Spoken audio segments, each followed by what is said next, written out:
আসসালামু আলাইকুম। রান্না করব চাল কুমড়া। চাল কুমড়া অনেক ভালো লাগে আমার কাছে। বাজার থেকে নিয়েছিলাম। এই চাল কুমড়াটা 40 টাকা নিয়েছিল। বিচিটি ফালায় নাই, এভাবে কেটে নিয়েছি। চাল কুমড়াকে কীভাবে রান্না করেন জানি না। আজকে মাংস দিয়ে রান্না করব চাল কুমড়া।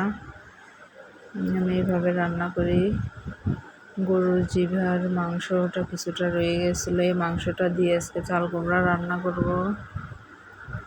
চাল কুমড়া আমার কাছে অনেক ভালো লাগে, এর ফ্লেভারটাই না জানি আমার কাছে অনেক ভালো লাগে।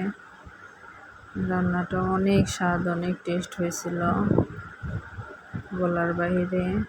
চাল কুমড়া দিয়ে গরুর জিভার মাংস রান্নাটা আগে থেকে করে রেখেছিলাম। জিভার মাংসটা